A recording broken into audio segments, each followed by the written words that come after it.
ರೆಡಿನಾ? ಓಕೆ. ನಿಮ್ಮ ಬಗ್ಗೆ ನಿಮ್ಮ ಮಾತು. Namaskara. I am Sharath Gayakwad. I am an international para swimmer, a para swimming coach. I am a Paralympian and an Arjuna awardee. I am also a pet parent. I am a happy-go-lucky guy, and I'll do what I love and what makes me happy.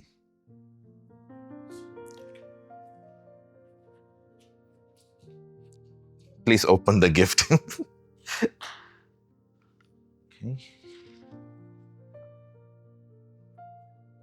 Okay. This is the Mobius strip thing, no? Okay. Flow, breathe, belong. Very nice. Thank you. Thank you so much for the gift, and I love the way how you guys have explained and based this on me. I think it is very accurate, and it is kind of an infinite loop that we are in, and constantly I am always striving to do better and more, and of course it's always what goes around comes around, and I absolutely love it. Thank you.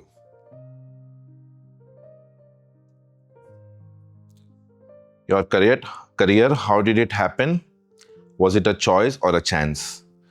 Okay, so it is both for me, because I learned swimming because of a school program. I was studying in Little Flower Public School, where they made it mandatory for all the 9-year-old kids to learn swimming.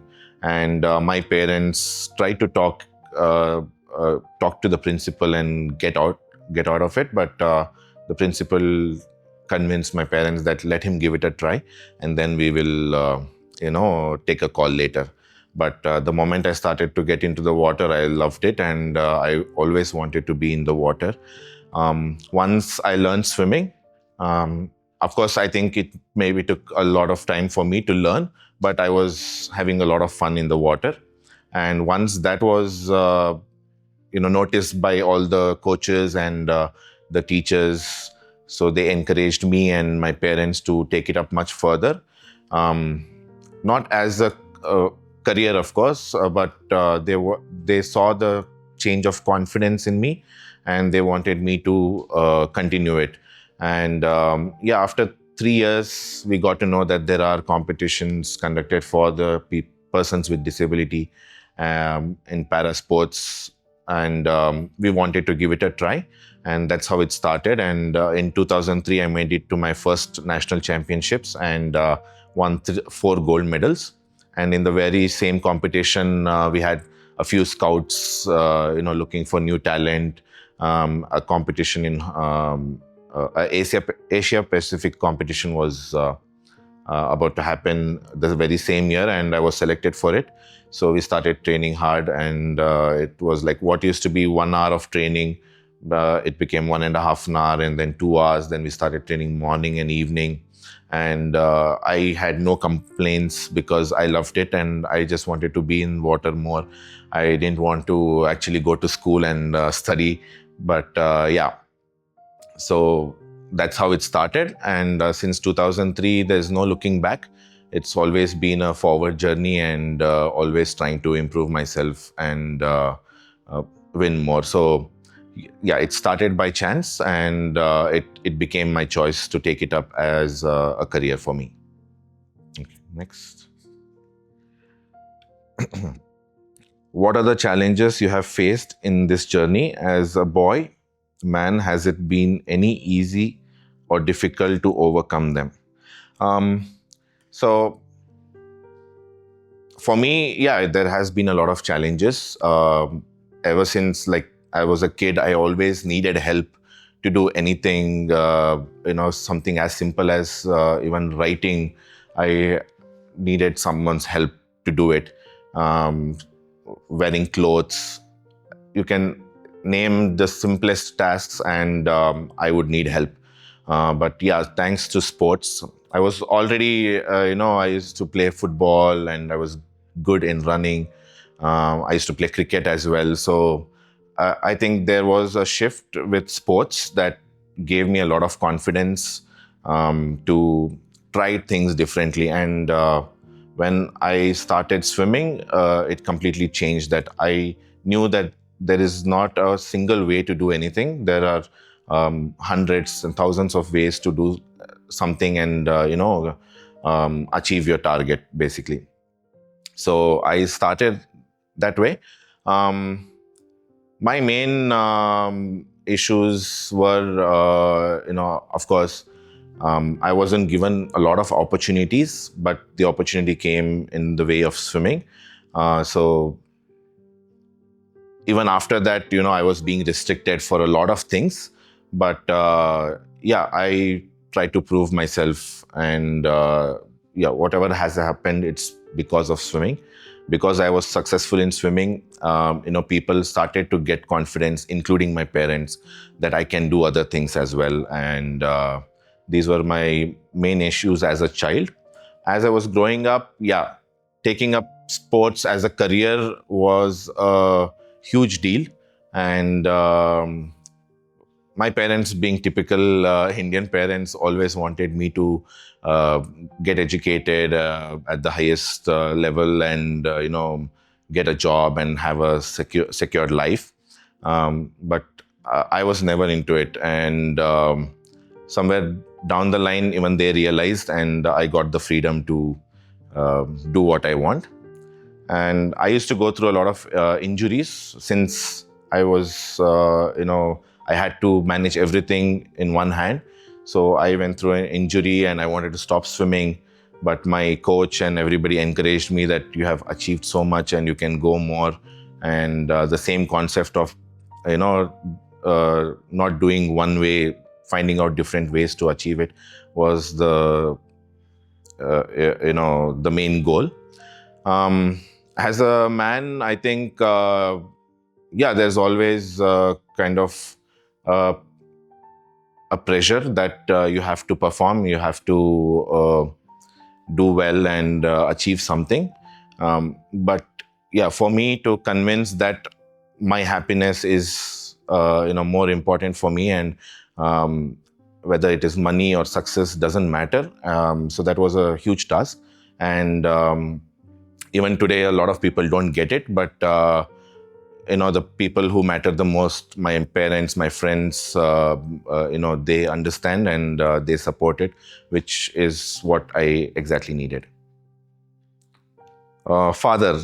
So yeah, my father is, of course, one of the first and main inspiration. As a kid, you are scared of your parents. Father especially, he's strict, and he's been brought up in a certain way, and he expects the son also to be brought up in the same way. Me trying to do everything differently, and getting out of their belief system was uh, a very challenging task for them. But what I used to think of my father as a kid has been completely different now. He's still the same person with the same kind of care and concern, and constant worry that my kid has to be happy and good. But he's very much understanding right now, and uh, to be honest, I'm kind of more of the aggressive one right now. I want certain things in a particular ways, but yeah, they don't complain, and they totally understand who I am now and what I want to do.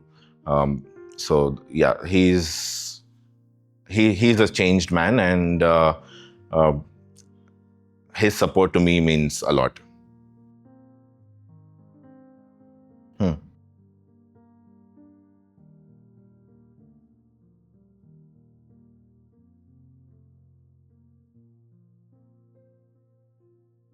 Huh. Huh. Yeah.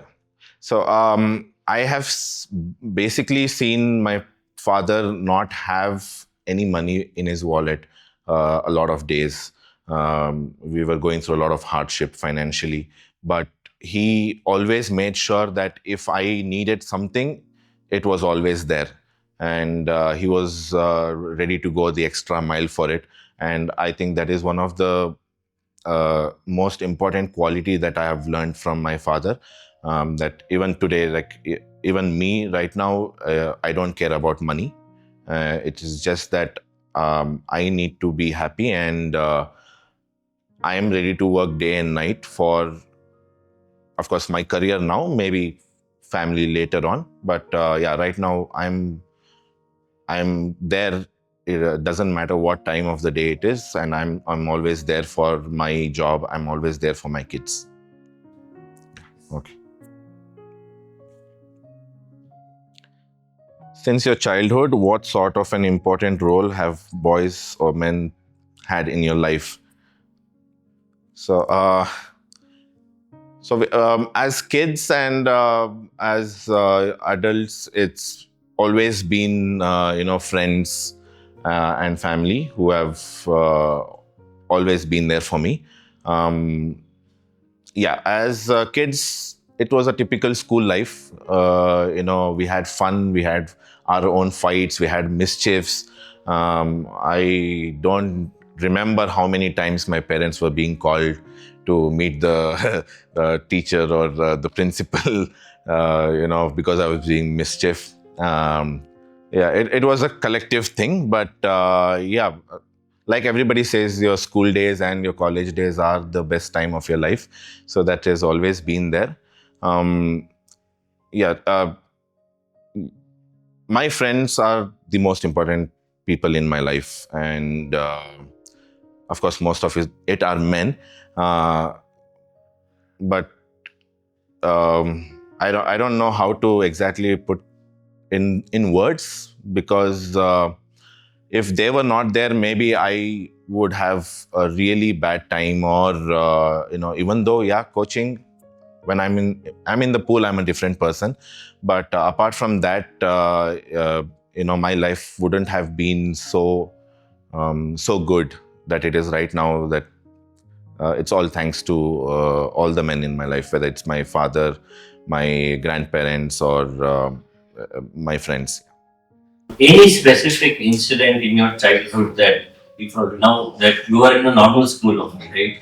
Then what natural that somebody would, try to cause you any trouble, or unintentionally also. There are some incidents that are pretty new to the other children. If that has happened, has there been a case where you have had some good close friends who have always been protective about you, or been there for you, and then that made a huge difference in terms of you leading a normal Okay. life? Is there any incident like that you can talk? Huh. So, I have always been treated pretty much really well throughout my life. But yeah, a couple of instances, it's basically when we compare each other. And so during school, it was something like when teachers used to point out that look at Sharath, he's achieved so much with one hand, and everybody should try to be like him. So of course, a lot of my classmates wouldn't like that, and there were some comments passed on, but it was never personal or very intentional. It was just that because we were being compared. Even I don't like being compared with anybody. So when it was about in education, when my parents or relatives, anybody used to compare me with other kids, that look at so and so person, he's achieving so much in education, and they're going to be a doctor or an engineer, so you need to study. So that used to hurt me as well. Apart from that, I don't think there is anything at that age that has affected me a lot. No? Okay, next.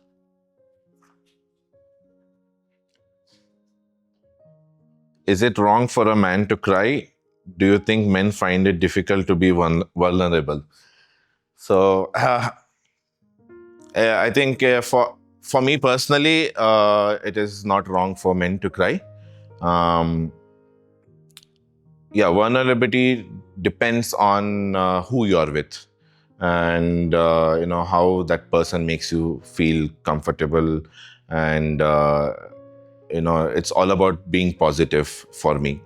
And I personally, I am also kind of a negative person, because I believe being negative to maybe 10% can help you prepare for the result. So I was always like going into competition, even today as a coach, go with the mindset that,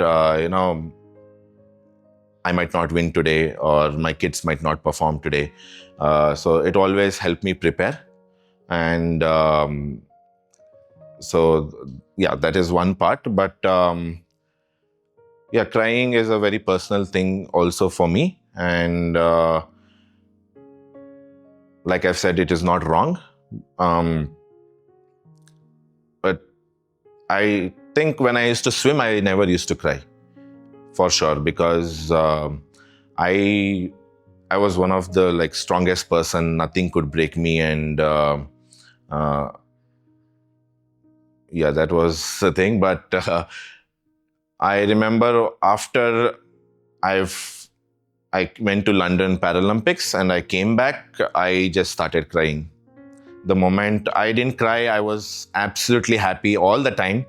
Um, there was an incident that happened in London after the Paralympic Games. In London, I swam about 4 races, and I did give my best performance in everything, but I missed out on finals.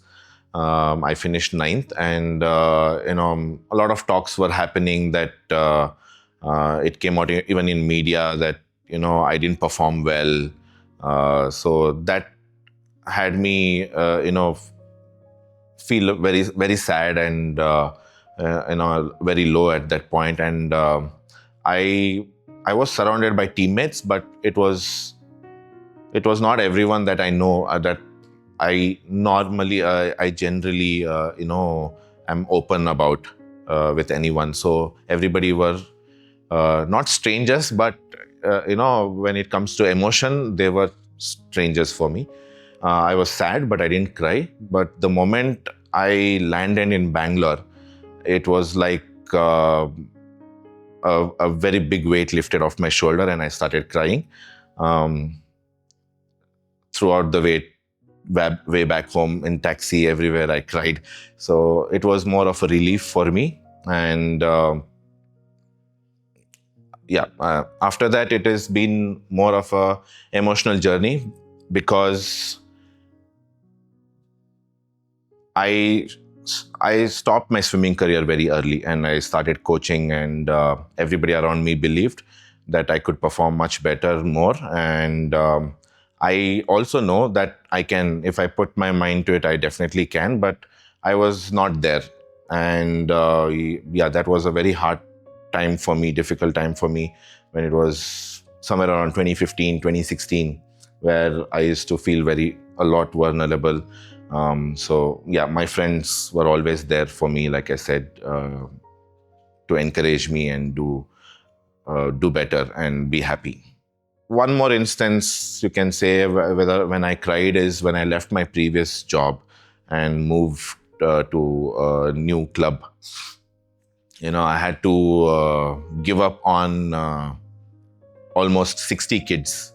So when I was coaching almost 60 kids at my previous job, and when I had to give that up, it was during COVID time, when we were all locked in our houses. I couldn't even see their face.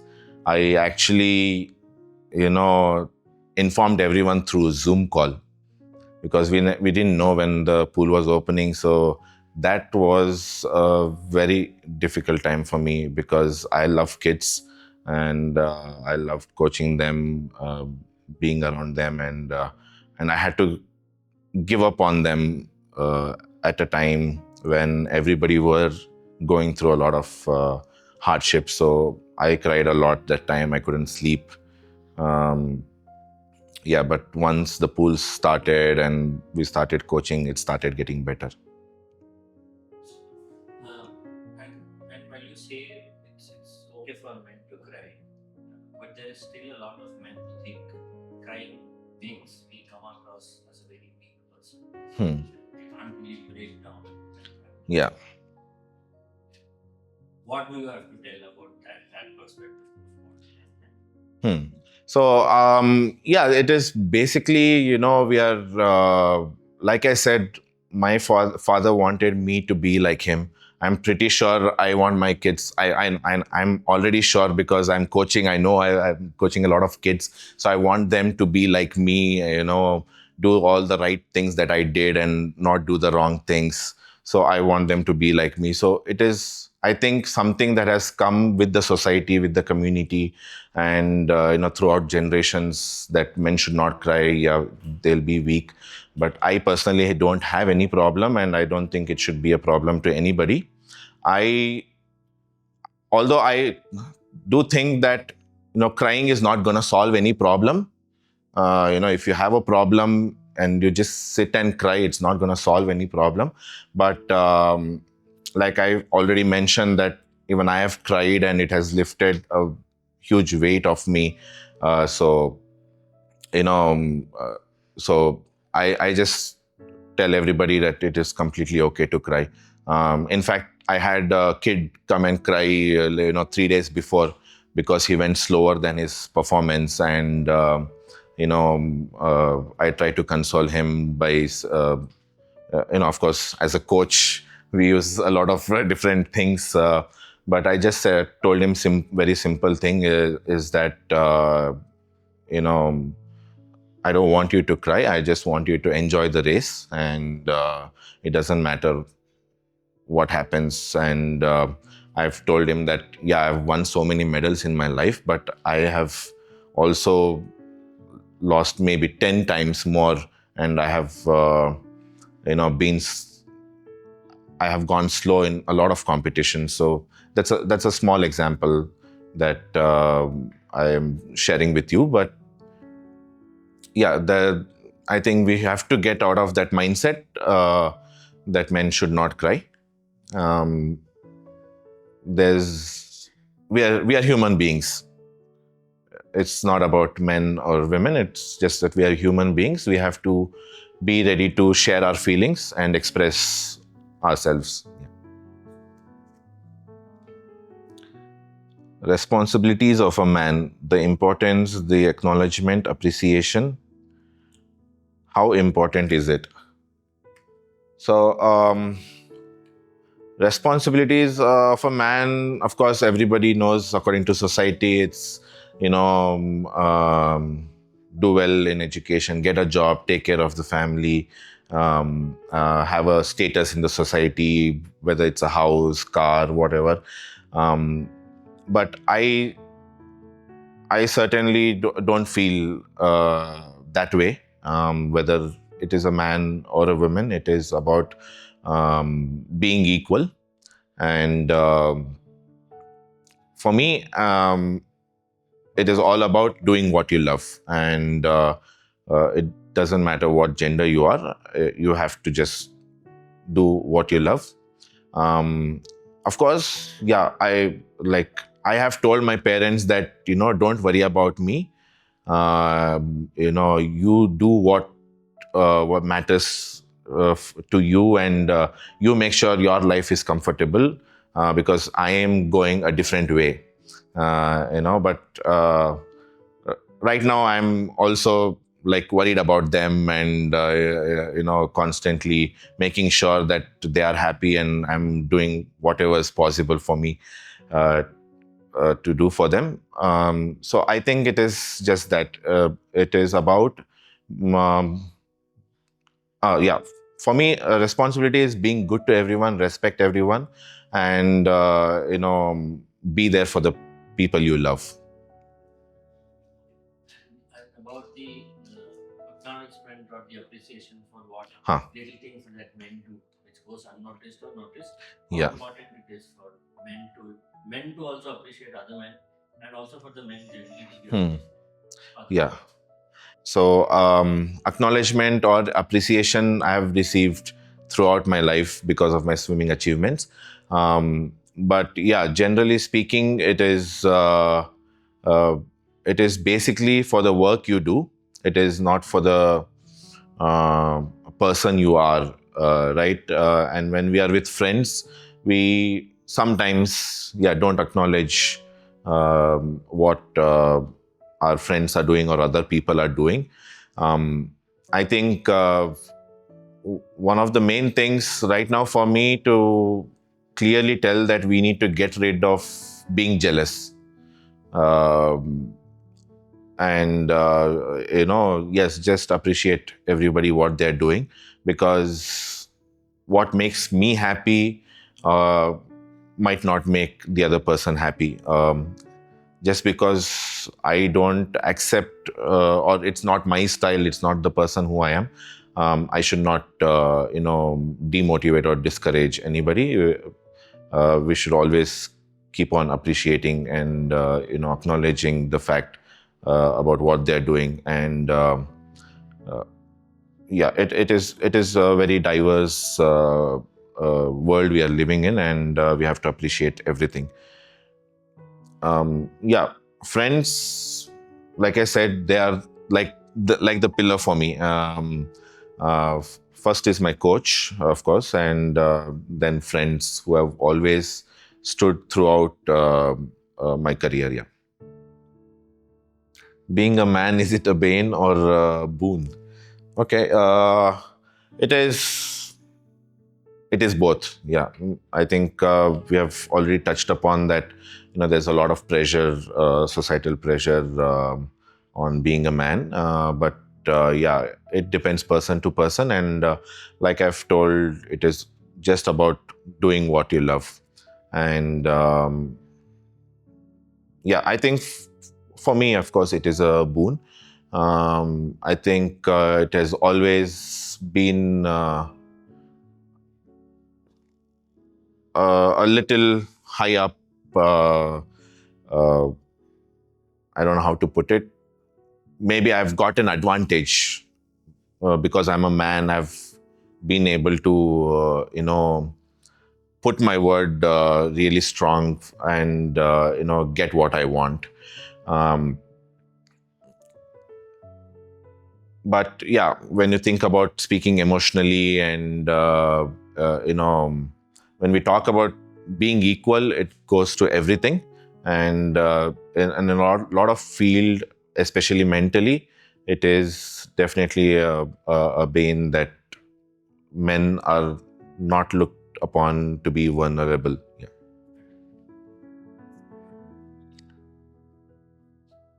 What is the biggest flaw in most men these days, according to you?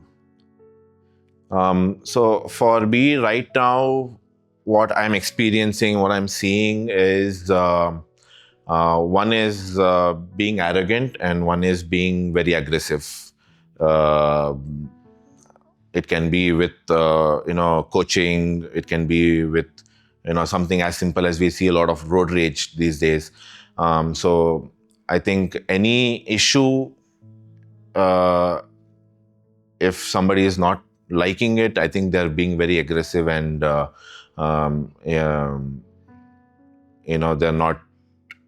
not thinking straight, basically. So I think that is one of the most biggest problem. We have to, I've told before, we have to get rid of this jealousy. And I'm more of a peace guy. So I'm always going in search of peace. And so yeah, I think this is the main issue, and we need to respect everybody, and we need to always have a second look at what we do. Your thoughts or words for the young boys and men out there? So my thoughts is that just that I personally believe everybody has talent. It is just that you need to know what you love, and you need to find out what makes you happy. So yeah, there is an artist in someone. There is a scientist in someone, a sports person in someone. Until and unless you try and it makes you happy, I don't think it is it's going to be successful. So you need to be happy. And I am personally a lazy person. So outside the pool, you'll see me uh, absolutely good for nothing. But yeah, once I go into the pool, it is, a completely different world that I'm in, and coaching makes me work hard. So I think you need to find something like that. And like I said, it can be any field. It doesn't matter whether it's sports or education or arts. So you need to find what is that, and there's no age bar for anything. I can give an example. There is master swimming that happens, and people are learning swimming when they're 60 years old, and they are competing when they're around 90 years old and winning medals internationally. So it doesn't matter how old you are. It's all about finding something that you love, and yeah, this is one of the most important thing that I have learned through my life. And of course, my motto in life is to give 100%. It doesn't matter what you're doing. And it basically comes from one of my idols, Ian Thorpe. He said, losing is not coming second. It is getting out of the water, knowing you could have done better. So ever since I've heard that, and I started to adapt it in my life, there are a lot of situations that I have won a medal, but I was not happy because I knew I did some kind of a mistake and I could have gone much faster than I did. So even today, I get the same feeling with coaching. When something doesn't go right, I knew like I could do this better. So yeah, that is like giving 100% for me. And I would like to say this to all the coaches and teachers, especially, it is that our job is not to decide who is going to be a champion. It is to make sure we teach them and we show them the right way. So it is not just that somebody is achieving or somebody is, getting high grades, that we favor that person and we, always differentiate that person with others. So for me, everybody is equal. Doesn't matter whether you're a winner or or you fail in your races. And yeah, I am a person that when I used to swim, it was for me, of course. So I tell my kids right now that I don't even know where my medals are, because I didn't do it for that, of course. But I tell the kids that I don't know where my medals are and I don't care about your medals. I just care about you guys swimming well and you guys having fun. So yeah. So everything comes, whatever I say, the final thing is that it is all about being happy and doing what you love. Lot of people who can do things achieve, they have their own disability in their head that they can't achieve something. And you, being an example of winning over a challenge like that, what takes it to have that kind of a mindset? And how did you build yourself to overcome that challenge and go ahead? What little things come together to make a personality? Okay. Yeah. So I can say that when I was, of course, fighting to make swimming as my career, or when I decided to stop swimming and take it up as become a coach, so I had to fight for it. I had to get my parents out of the typical mentality of education and everything. So I had to fight for it. And maybe, yeah, when I was young, I didn't know that was it a right decision or not. And I didn't know whether I was truly, meant to do this. I didn't have that kind of mentality. And as along I went, and I've gone through all these experiences of competing, winning, losing, injury. Everything, made me realize that, yeah, this is the thing to do for me. And I think if you're not fighting for it, maybe you're not in the right mindset, and you need to get that mindset right. You're already, like I said, you're already there with the love, with being happy. It is that you have to fight for it. And yeah, that's how I learned. And yes, there is a lot of pressure, because when you're trying to prove a point, that this is the right thing for me to do, and when you fail, so there will be a lot of voices telling you that this is not the right choice. So yeah, it was very difficult for me. There was a lot of pressure for me. I can say it is still, maybe I have a lot of pressure on me with coaching, to constantly prove myself as a coach. And that only happens when kids win. But that's not me. So I just tell everybody that, I love coaching, and I'm just going to keep coaching. Um, and one more thing with coaching is that when I used to swim, it was all on me. Everything depended on me working hard, me doing things. So now I'm like telling people I'm depending on someone else to work hard for me. So that is a very difficult thing that, I'll probably face this throughout my life, because I'll keep getting new kids to train, and so that is going to keep going on. Last question. Mental health. Okay.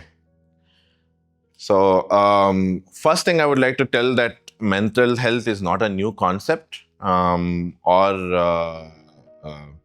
yeah, it's not something for social media or anything. We just see a lot of people coming and talking about mental health when they actually don't know what it is about. Mental health is, you can say, the most important part of your life, basically. So as a sports person, putting it into sports perspective, if you don't have your mind to it, you're not going to be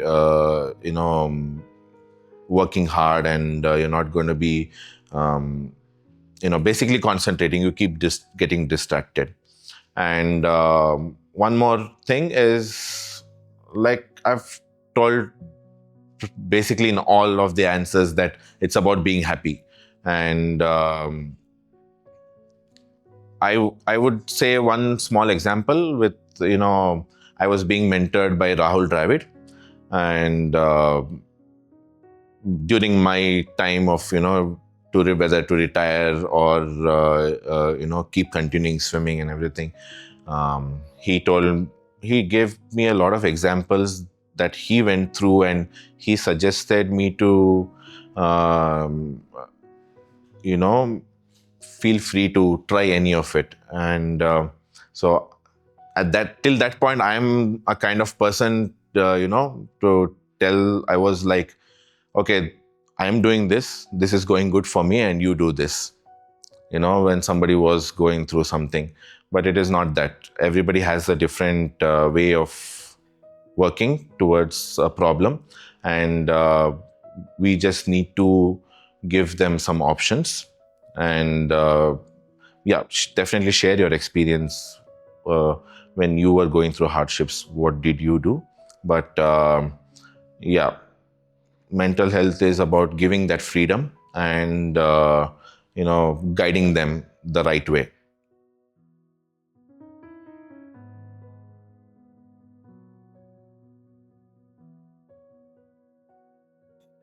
No, I've never been wished on Men's Day.